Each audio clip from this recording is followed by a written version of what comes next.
Hello and welcome back to my channel, Craft Time by Casey. I am Casey, and today this is the wire wrapped pendant necklace that I will be making. Most of the components came from the bargain bead box from the month of January 2025. And if you're interested in the bargain bead box, I will have all the information in the description box below. I definitely encourage you to go check them out.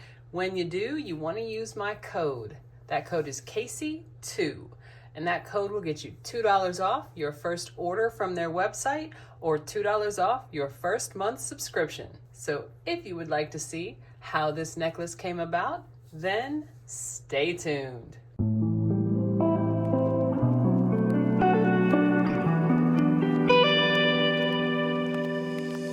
I'm going to start with the tools that I will be using.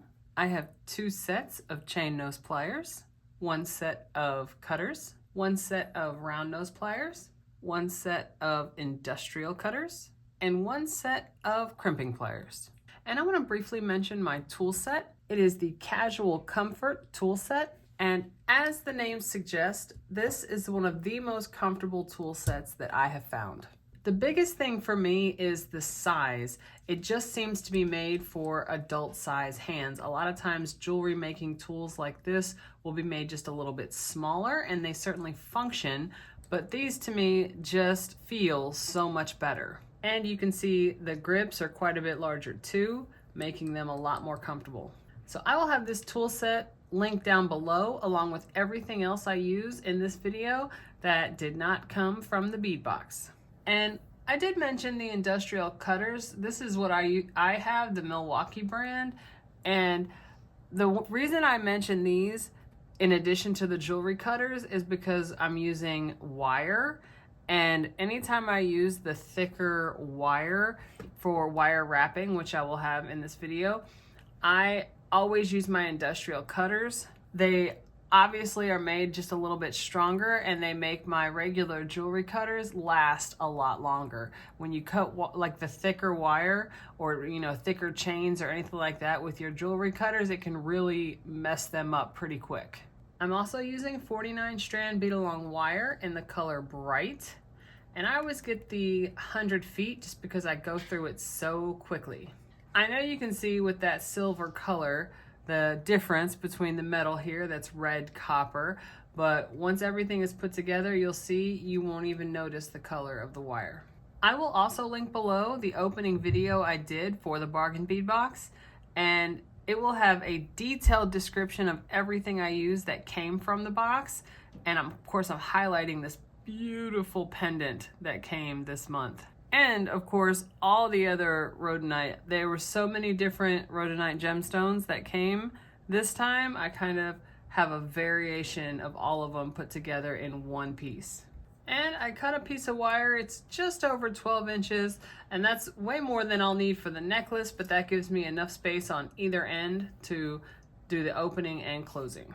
So here's how I start each strand. I'm gonna put on a jump ring, a crimp tube, and a guardian wire. I put it through one side, wrap it around, and put it back through the other. And you want to get that jump ring up in the guardian wire, and I'm going to pinch it closed with my fingers.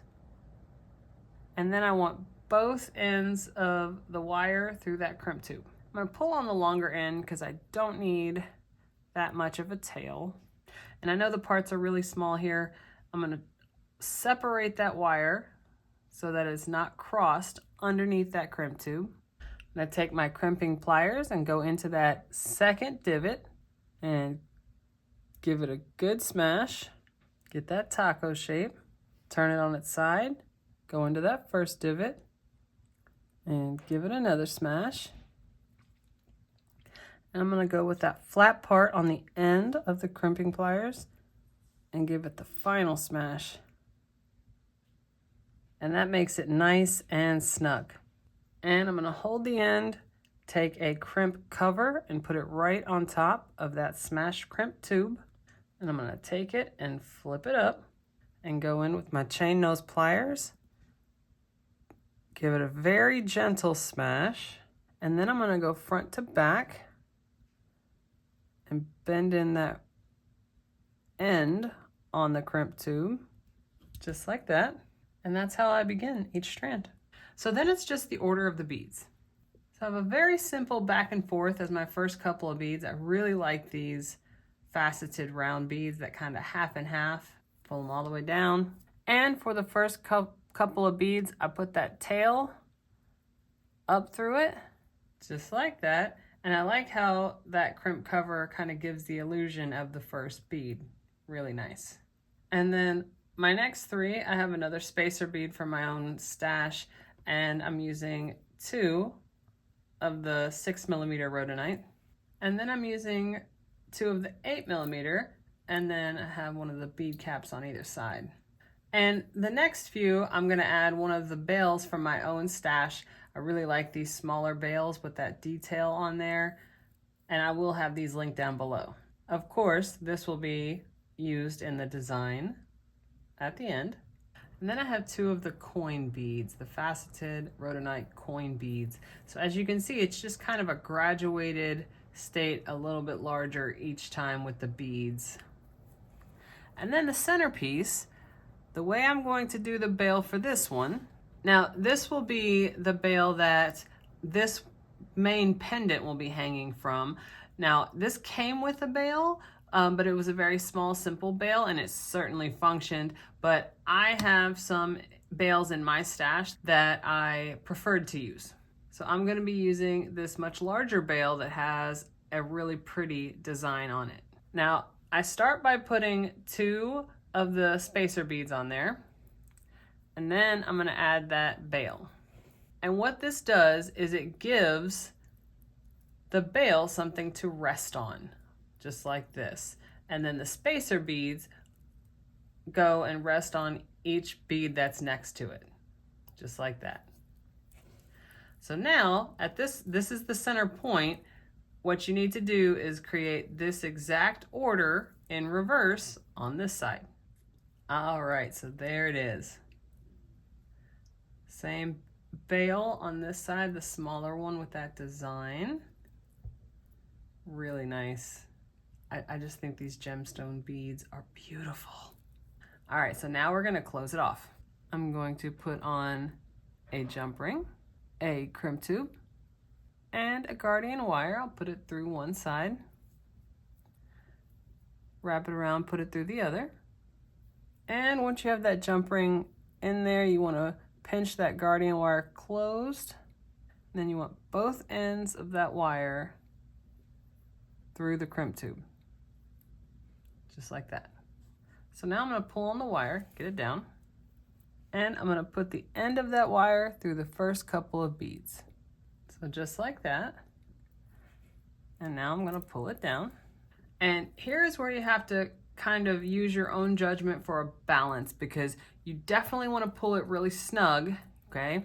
You don't want any gaps between the beads, but you don't want it too snug. You want your strand to have flexibility, so you wanna be able to move it around. You don't want it kind of too stiff in place where, you know, it won't move at all. So there's gotta be a balance. I'm gonna take my crimping pliers, go into that second divot, and give it a smash. Get that taco shape, turn it on its side, go into the first divot, give it another smash, go in with that flat part on the end, give it the final smash. And you can see that makes it nice and snug. So I'm gonna hold the end here, take the crimped cover, and put it right on top of that smashed crimp tube, just like that. And I'm gonna flip it up, go in with my chain nose pliers, give it a gentle smash, and then go front to back. I know it's hard to see on this side. Same thing that we did on the other side, kind of bend in those edges, make it round, just like that. I'm gonna take my cutters, get in as close as I can, and then I'm gonna go in where I made that cut and just use my nail to kind of poke it into the next bead, just like that. And there we have our strand. Nice and snug, but still flexible. Very nice. So now I'm gonna set this aside and we're gonna work on our wire wrapping. So the design I have is for this to be the main one in the center that sets our bail, and then these two are going to be on either side of it. So I already completed one. This is what it's gonna look like, the wire wrapping with the loop on top. So we're gonna do the same thing for this one. And the wire that I'm using is 22 gauge brass red copper wire. So I'm gonna put that through the center, and you can see I have probably about, what, 4 inches or so. And I'm just gonna put it right there in the center and kind of fold it in. I'm gonna take my chain nose pliers in the center and twist it. Just like that. And now I'm gonna take my round nose pliers, I'll fold that in a little bit. Take my round nose pliers right there at the end, bend it. You want this to be like a hard 90 degrees. And then I'm gonna take that and go up a little bit on my round nose pliers because I want the loop to be a decent size. Not too big, but decent size. And just for reference, wherever you are on your round nose pliers, that's how big your loop is gonna be. So however big you want it to be. And I'm gonna take that wire and bend it all the way back around, just like that. I'm gonna take it off, put it on the lower side of the round nose pliers, and then bend it under, just like that. And with my fingers, I'm gonna wrap it around a few times, just like that.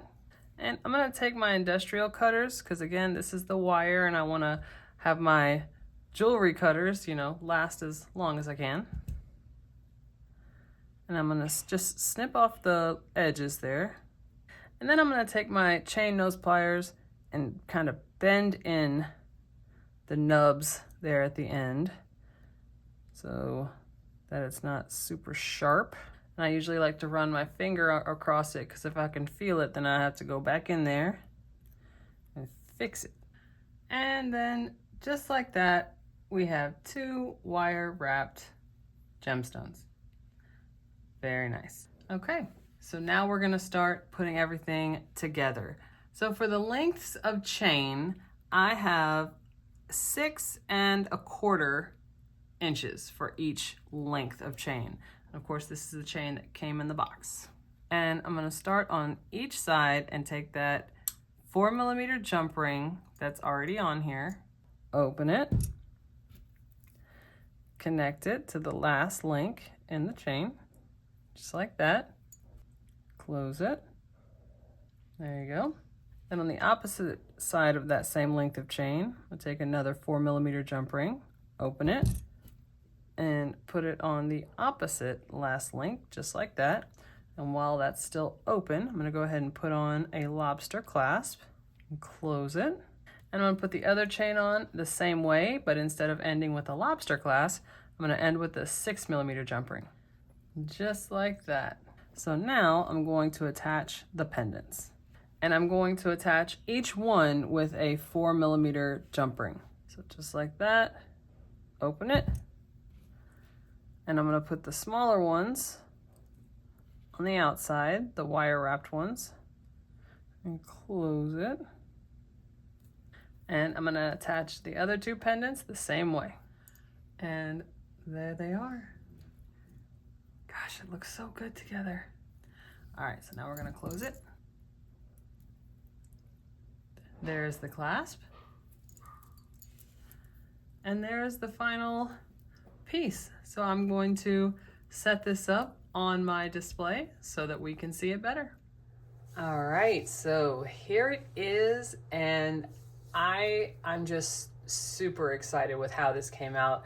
The pendants that came in this month's bargain bead box are just absolutely beautiful.